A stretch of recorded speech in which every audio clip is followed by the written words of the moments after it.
Es gibt Titel, die sich in ein Kind einschreiben wie ein Nagel in Holz. Man sieht den Nagel nicht mehr, wenn das Holz um ihn herum gewachsen ist. Man sieht nur noch das Holz. Else war 5 Jahre alt, als ihr Vater sie zum ersten Mal die kluge Else nannte.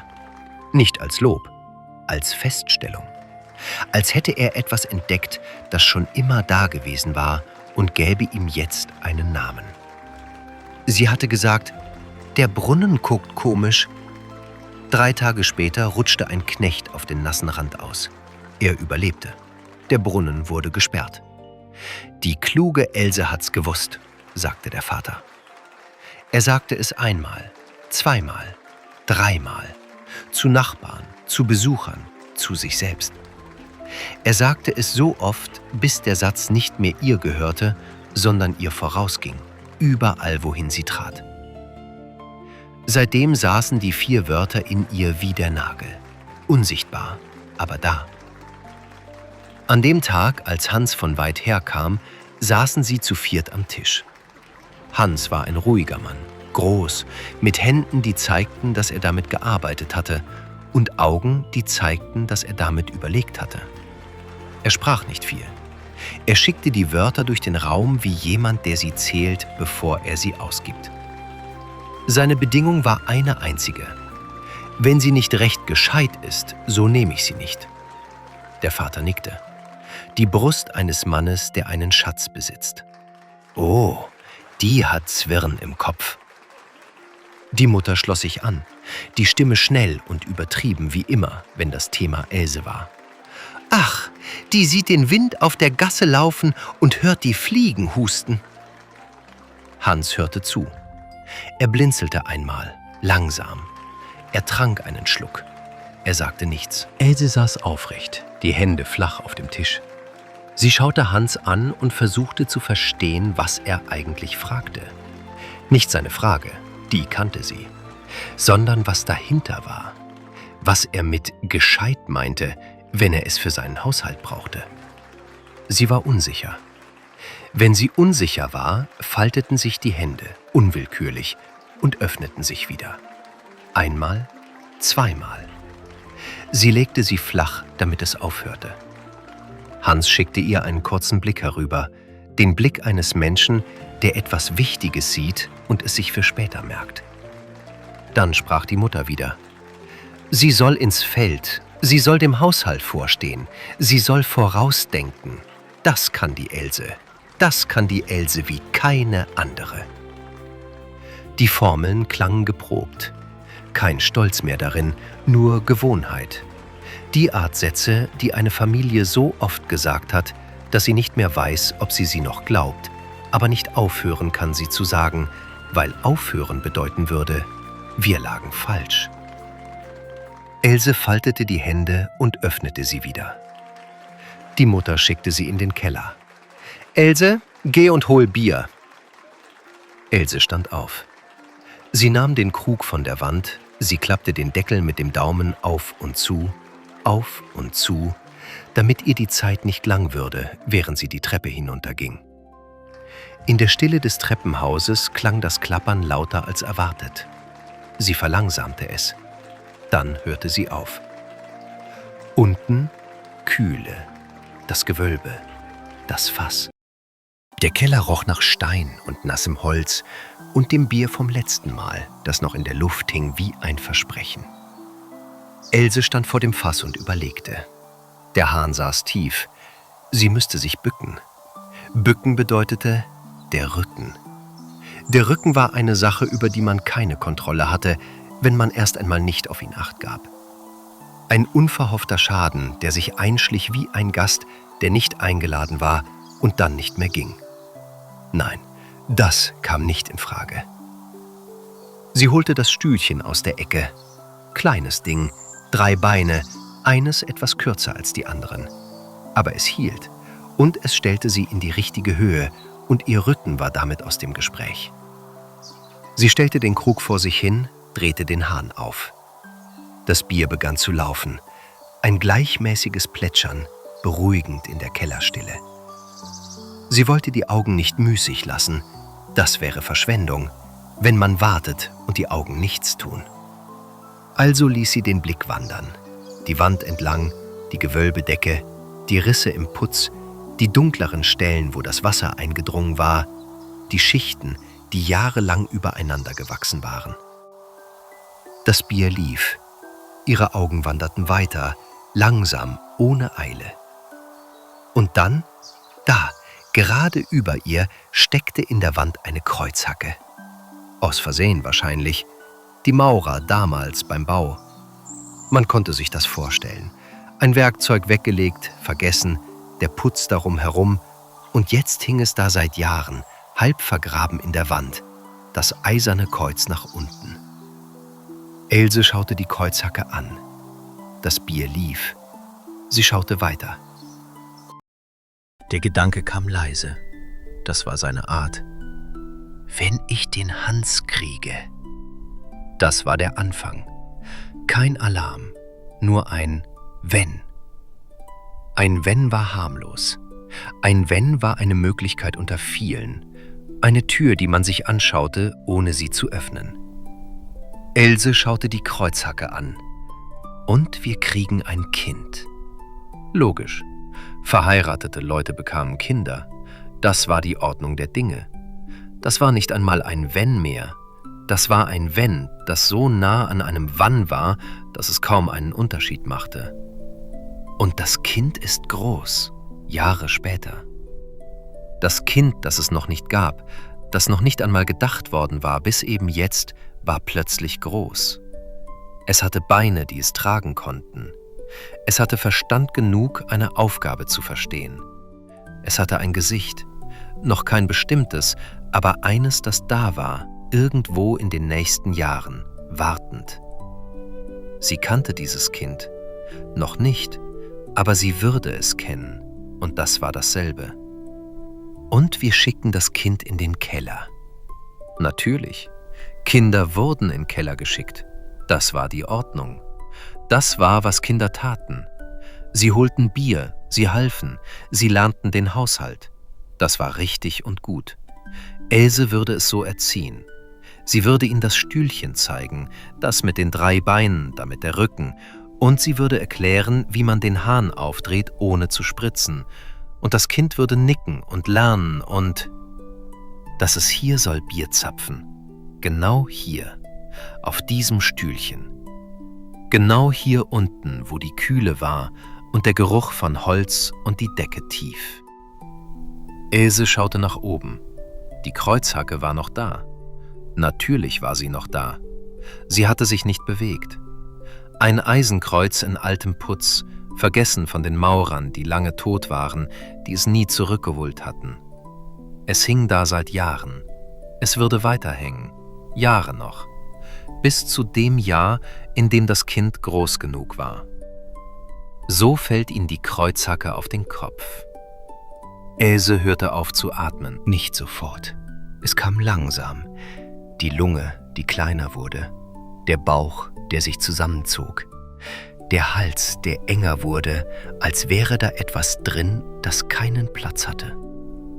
Die Augen wurden nass, bevor sie wusste, warum. Tränen kamen manchmal so. Bevor der Verstand sie schickte, waren sie schon da, weil der Körper schneller verstand als der Kopf. Die Kreuzhacke hing gerade über ihr, gerade über dem Stühlchen, gerade über dem Ort, wo das Kind stehen würde. Das Kind, das noch kein Gesicht hatte, das noch keinen Namen hatte, das sie noch nicht getragen hatte und noch nicht geboren hatte. Aber es war ihr Kind.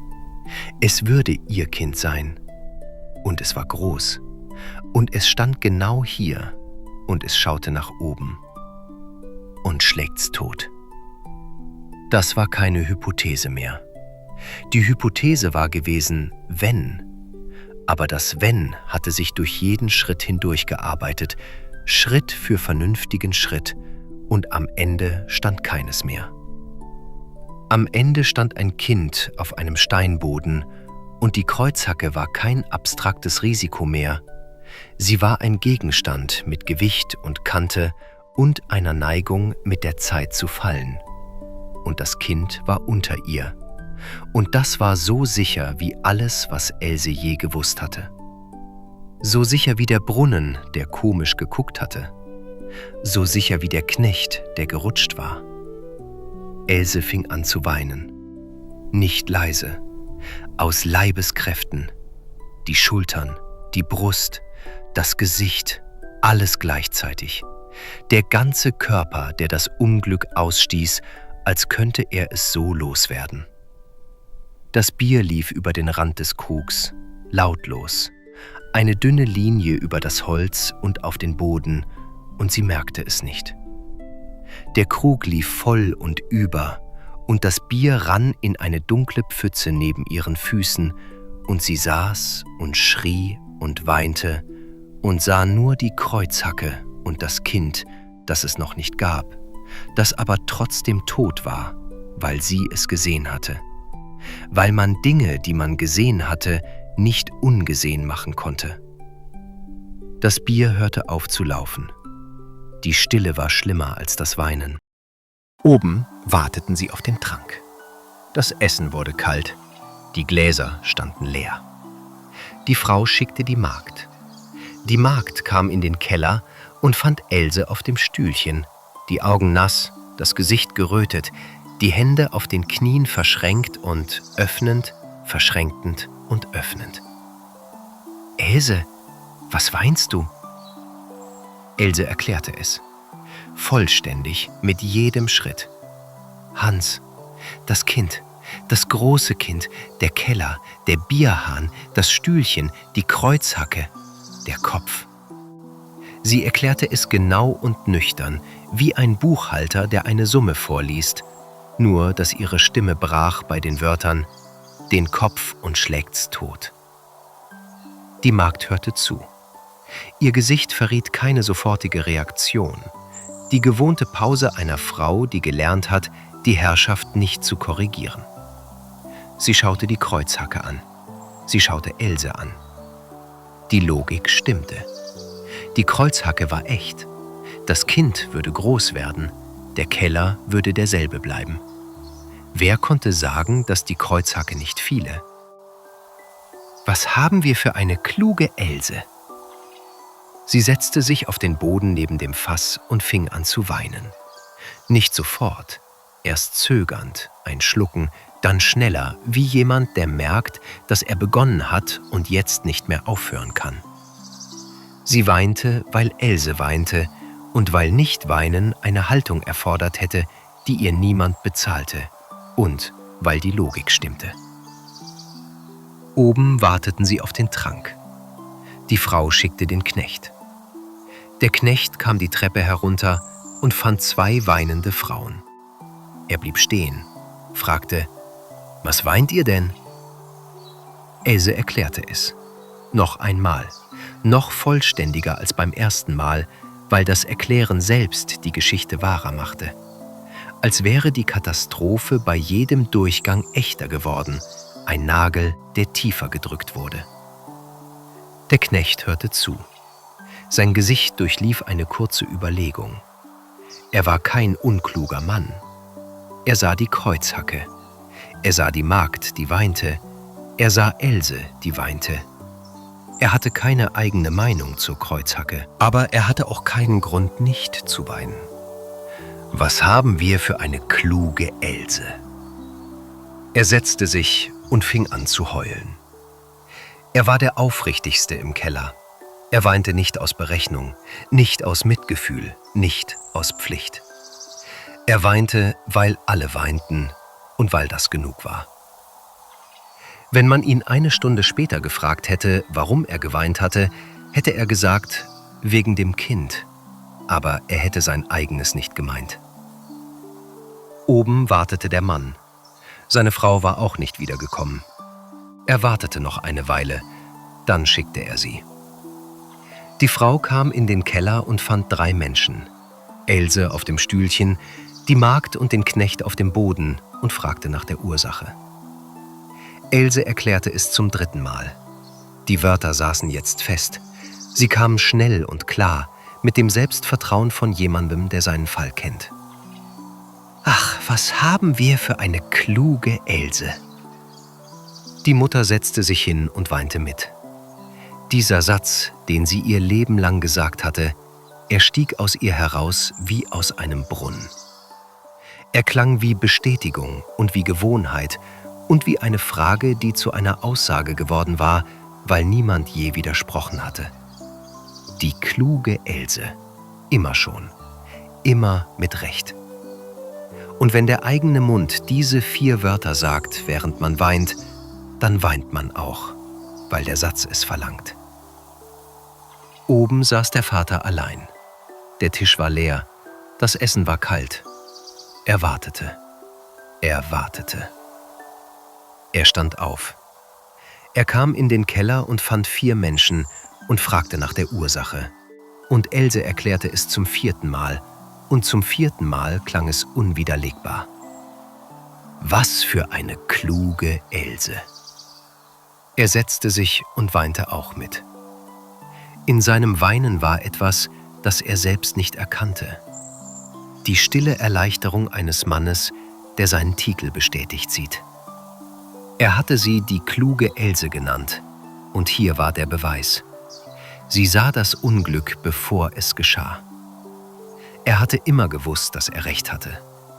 Jetzt weinte er auch, und das war die Bestätigung. Er konnte nicht aufhören, ohne zu erklären, warum er aufhörte. Das war zu viel Aufwand. 5 Menschen im Keller. Der Krug auf dem Steinboden, halb voll, das Bier kalt geworden. Die dünne Pfütze daneben schon trocken. Oben der gedeckte Tisch mit dem Essen, das kalt geworden war. Das leere Glas des Bräutigams. Das Schweigen des Hauses, das auf den Trank wartete. Hans saß allein. Hans wartete eine Weile. Niemand kam. Er dachte, sie werden unten auf dich warten. Du musst auch hingehen. Er stand auf und ging. Im Keller 5 Menschen, alle weinend, alle in verschiedenen Haltungen des Elends. Das Bier auf dem Boden, die Kreuzhacke in der Wand. Was für ein Unglück ist denn geschehen? Else erklärte es, zum 5. Mal. Aber diesmal war die Erklärung anders. Diesmal war Hans da, und Hans war der Einzige, der zählte. Die Erklärung wuchs, während sie sprach, füllte den Keller, stieg die Wände hoch. Wenn wir einander heiraten und haben ein Kind, und es ist groß, und wir schicken's hierher, Trinken zu zapfen, da kann ihm ja die Kreuzhacke, die da oben steckt, wenn sie herabfallen sollte, den Kopf zerschlagen, dass es liegen bleibt. Sollen wir da nicht weinen? Hans hörte zu. Er stand, während alle anderen saßen. Er lehnte nicht, er setzte sich nicht. Er verarbeitete aufrecht.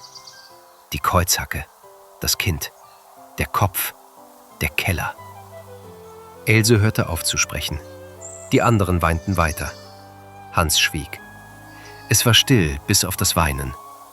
Dann sagte Hans: Nun, mehr Verstand ist für meinen Haushalt nicht nötig. Weil du eine so kluge Else bist, so will ich dich haben. Der Keller verarbeitete diese Aussage.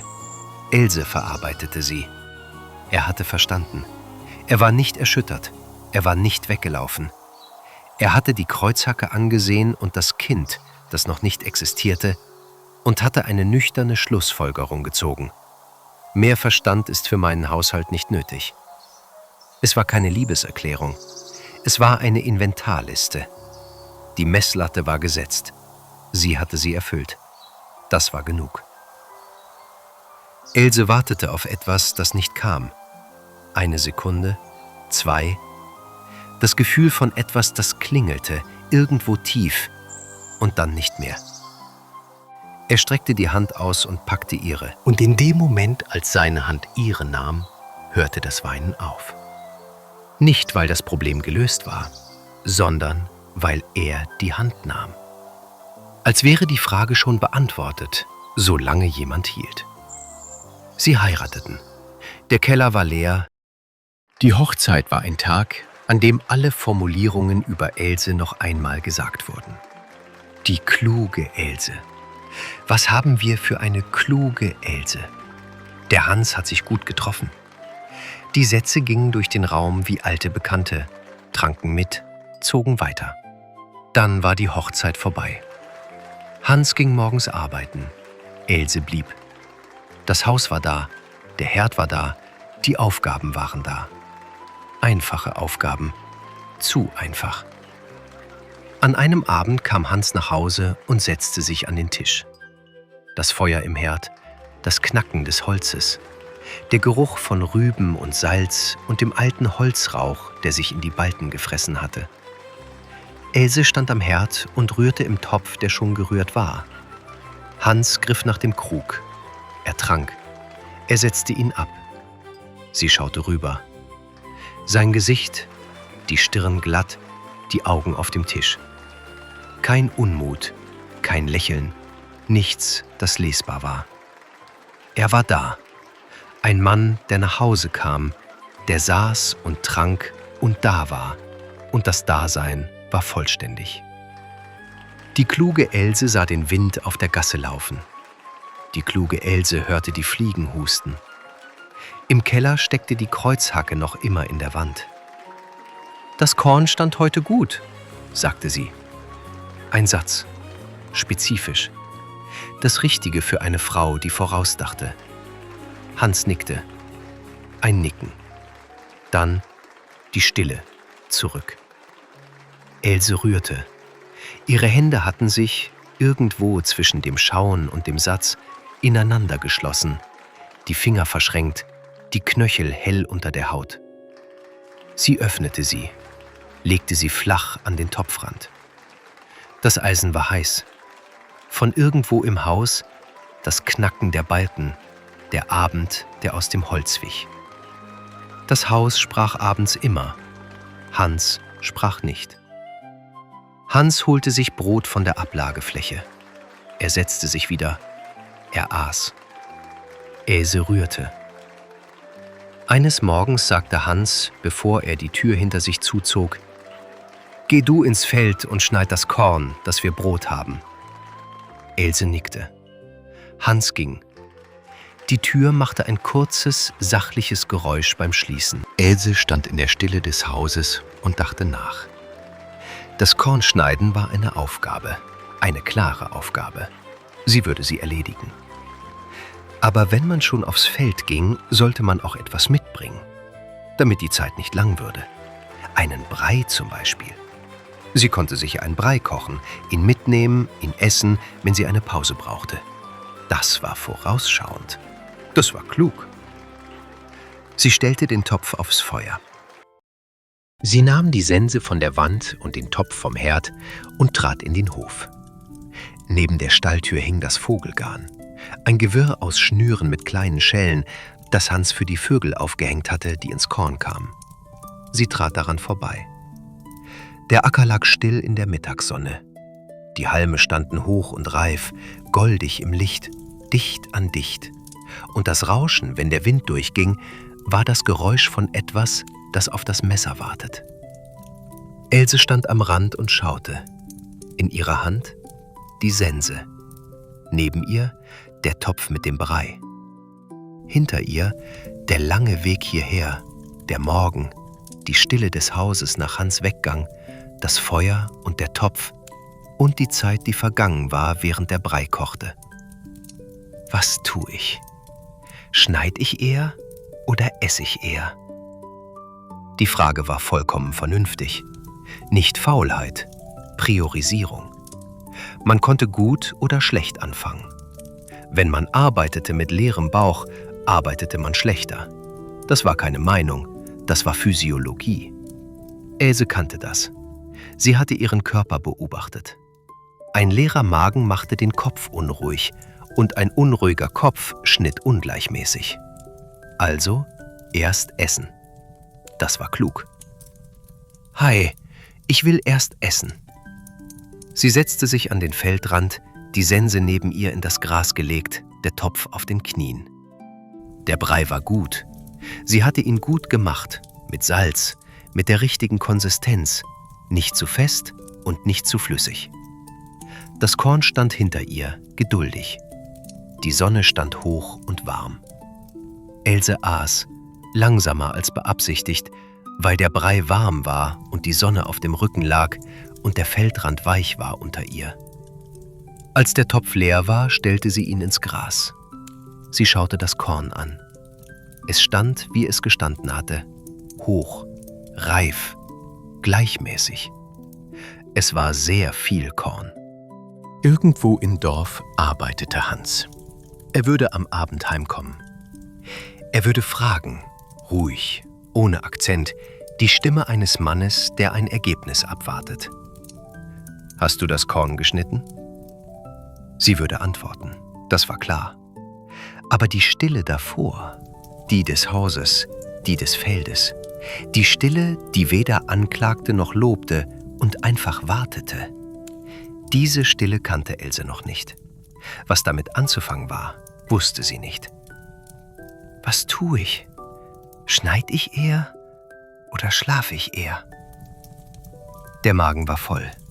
Das volle Magengefühl zog nach unten und die Sonne war genau die Temperatur, die sie war, und der Boden unter ihr war weich genug. Und irgendwo in den Schritten dieser Überlegung kam der letzte Schritt wie von selbst.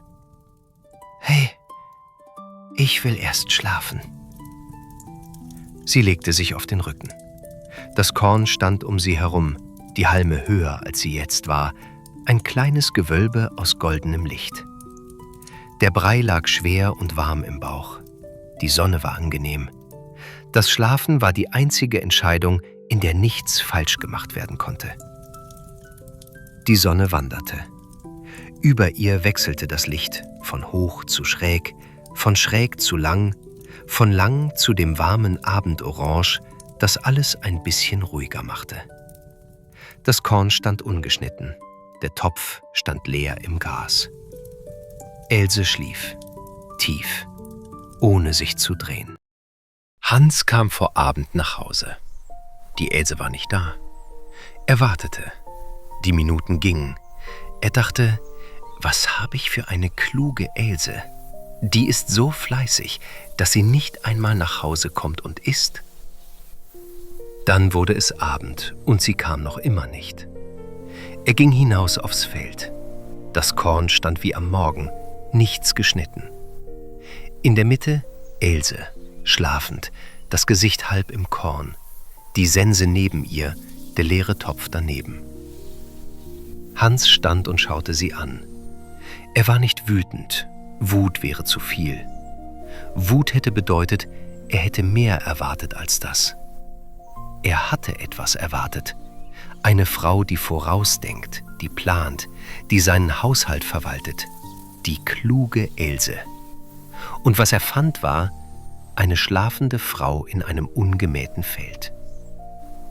Er verarbeitete den Abstand zwischen diesen beiden Bildern. Er eilte nach Hause. Er holte das Vogelgarn mit den kleinen Schellen, das für die Vögel war, die ins Korn kamen. Ein Netz aus Schnüren und an jedem Knoten eine kleine Schelle, damit sie klang, wenn sich etwas bewegte.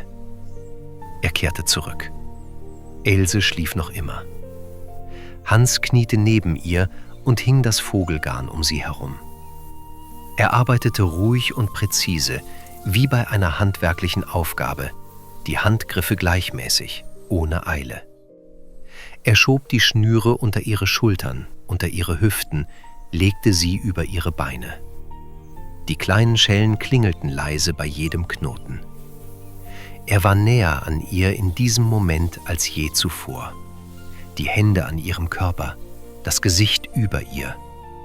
Aber er schaute ihr dabei nicht ins Gesicht. Er stand auf. Else schlief. Er ging nach Hause. Er schloss die Haustür zu. Nicht mit Schwung, einfach zu. Die Art Tür, die man schließt, wenn man weiß, dass man jetzt drinnen ist und bleibt. Er setzte sich auf seinen Stuhl und arbeitete. Der Abend kam.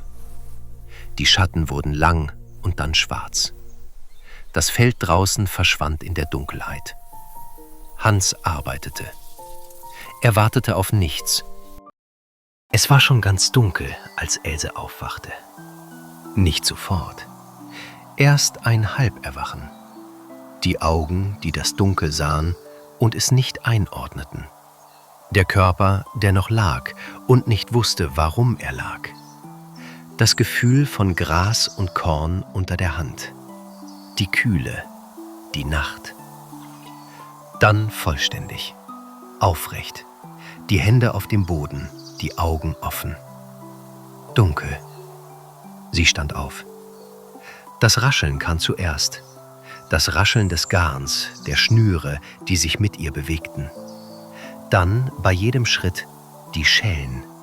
Alle gleichzeitig, jede kleine Glocke einzeln und zusammen. Ein Klimpern und Klingeln, das von ihr ausging wie Wellen aus einem Stein, der ins Wasser fällt. Sie stand still. Das Klingeln hörte auf. Sie wartete. Die Nacht war ruhig.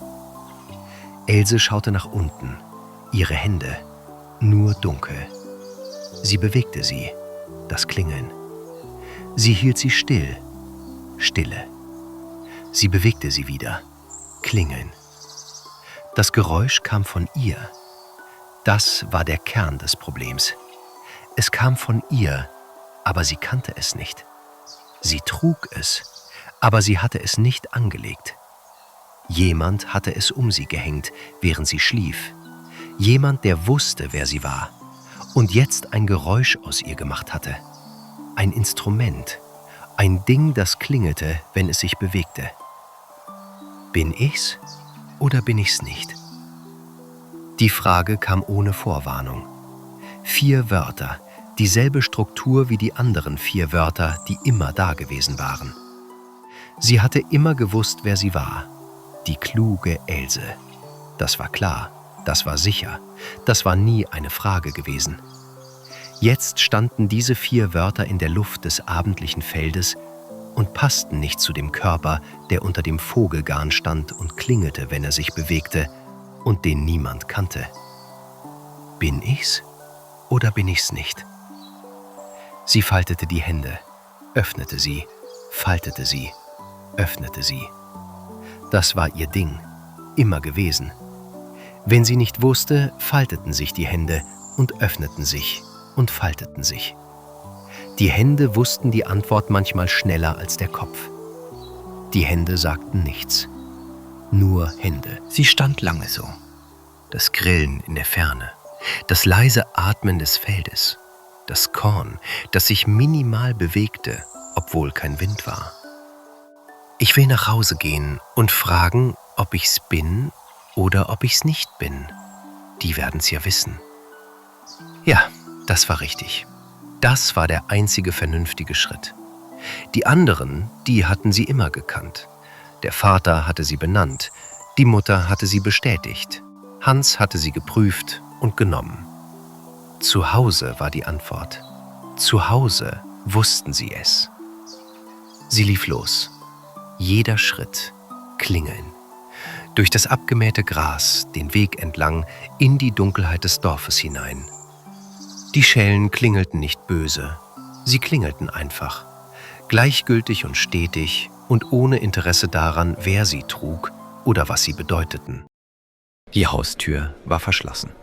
Else stand davor und schaute auf das dunkle Holz. Sie klopfte nicht sofort. Sie schaute zuerst, als müsste sie das Haus erkennen, als müsste das Haus sich melden. Dann klopfte sie ans Fenster. »Hans, ist die Else drin?« Es war eine kurze Stille. Dann Hans' Stimme aus dem Inneren des Hauses, ruhig, ohne besondere Färbung. »Ja, sie ist drin.« Die Schellen klingelten, nicht weil sie sich bewegt hatte, sie stand still. Ein Zug durch den Körper, rückwärts, unkontrolliert, und die Schellen hatten ihn verraten. Klirr, klirr, dann Stille. Ihre Hände hatten sich geöffnet, dann geschlossen, dann geöffnet. Ja, sie ist drin. Die Else war drin. Die Else war im Haus, hinter der Tür, im Warmen. Hans hatte mit Sicherheit gesprochen. Die Sicherheit eines Mannes, der weiß, wer in seinem Haus ist. Die Else war drinnen. Das war eine Tatsache. So sicher wie der Mann im Haus, so sicher wie die Tür, die nicht aufging. Ach Gott, Dann bin ich's nicht. Sie lief weg. Nicht weit, nur zur nächsten Tür. Sie klopfte. Das Klingeln der Schellen, bei jedem Schritt, beim Klopfen, überall. Die Leute im Haus hörten es. Das Klingeln in der Nacht draußen vor der Tür. Sie öffneten nicht. Ein Geräusch, das in der Nacht klingelte, bedeutete etwas Fremdes, etwas Unbekanntes, etwas, das man besser nicht hereinließ. Else klopfte noch einmal. Niemand. Die nächste Tür. Klingeln. Niemand. Noch eine Tür. Klingeln. Stille dahinter. Die Schellen klingelten sie aus dem Dorf heraus. Jeder Schritt bestätigte: Else ist drin. Du klingelst. Else klingelt nicht. Du bist nicht Else. Die 4 Wörter, die sich seit dem Brunnen in sie eingeschrieben hatten, wie ein Nagel in Holz, waren nicht mehr da. Nicht verloren, nie dagewesen. Immer nur geliehen. Der Vater hatte sie gegeben, die Mutter hatte sie wiederholt, Hans hatte sie geprüft und für gut befunden. Aber wer hatte je gefragt, wer sie war ohne sie? Sie lief fort aus dem Dorf. Die Nacht nahm sie. Das Klingeln wurde leiser und dann gar nicht mehr. Niemand hat sie wiedergesehen. Wenn dich diese Geschichte berührt hat, dann bist du genau richtig hier. Regelmäßig erwacht ein neues Märchen zum Leben. Neue Stimmen, neue Welten. Abonniere diesen Kanal, damit du keines davon verpasst. Und wenn du jemanden kennst, dem diese Geschichte gefallen hätte, teil sie mit ihm. Manche Geschichten sind zu schön, um sie alleine zu hören,